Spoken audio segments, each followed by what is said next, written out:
Despite being ageless and witnessing life for what feels like eons, we still find ourselves getting surprised every once in a while. And sometimes, those surprises can come from someone we've known for just as long. In fact, it was just around 20 years ago when we were surprised for one of our comrades' actions. The Engineer of Heat, Master of Fire Magic, and holder of the Key of Flames.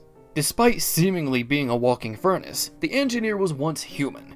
It was when he discovered magic that his body began to change. My brother and I are considerably lucky not to suffer too many changes after discovering magic. But the others weren't as fortunate. The Engineer's flesh and muscle began to turn to pure magma as his bones began to morph and harden at the same time. His bones wrapped around this walking heap of lava and hardened to steel. His skeleton became an exoskeleton, meant to hold his unstable fiery body. Though with his newfound weight, height, and overall mass, he still remains positive. He was always tinkering with something during his human life, and that still hasn't changed. In fact, he worked with the researchers to create a new security system for the hotel and the rest of the kingdom. He's a builder, welder, blacksmith, and of course an engineer all in one. The only thing he doesn't understand is electric-based technology and computers. I guess that's why he hangs around the researcher so much.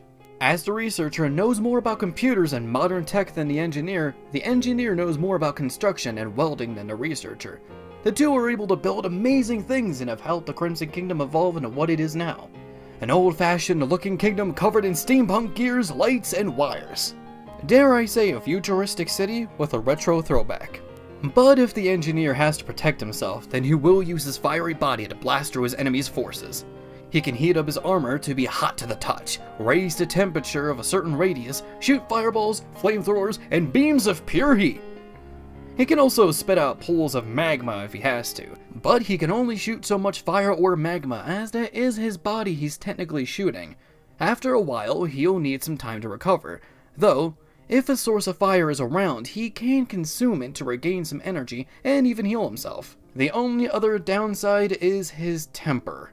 No matter what he does, he can't seem to control his anger. He's gotten a little better, but that's not saying much considering how long we've known him. It's not like he's just this angry guy who tries to justify his awful behavior. He recognizes when he's gotten mad and has tried a lot to control his rage. Not much seems to work though. But he is trying, I'll give him that. We were used to his anger, but not his surprises. For a while, he was anxious about the fate of us, our keys, and all of reality. An existential crisis is almost nothing new to us, but we were able to get used to it. Something changed with the engineer, however. He came in the top room of the hotel for a requested meeting. He admitted that he felt some anxiety over the fate of our keys and all of reality. It's true that nothing ever lasts for eternity. Our job is to protect the keys and make sure Truvier is never released from his prison. But nothing lasts forever. One day, we might lose our keys. Or someone could steal them and set Truvier free. We had come to terms that this reality is going to happen one day, and all we're doing is delaying the inevitable. He thought he had a solution to our little problem. He suggested that we split into 3 teams. Each team would protect the keys in different ways. The first team would remain at the Crimson Kingdom and keep their keys by their side. The second would hide their keys in other realities, but remain in the Crimson Kingdom. And lastly, the third team would leave this universe and split up to different planes of existence to keep the keys by their side. And sort of hide in plain sight. To put it lightly, this was insane. This wouldn't help, it would make things worse. With us separated like this, we wouldn't be able to fully protect the Crimson Kingdom. And it would be harder to send help to one another if we were living in other universes. Not to mention, what if we don't hide the keys very well, and a resident from that respective universe found one? All of us denied his plan, even the researcher, and we tried to explain why it wouldn't work, but he wouldn't listen. He then said that he had already chosen the universe he was going to live in.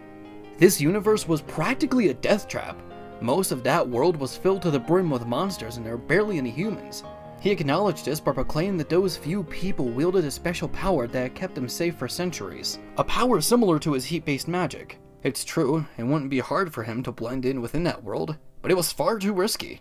No one was able to stop him though, not even the researcher. His mind was made up. He left shortly after. Though it's not like he's gone forever. He does visit every once in a while, and every time we beg him not to go back.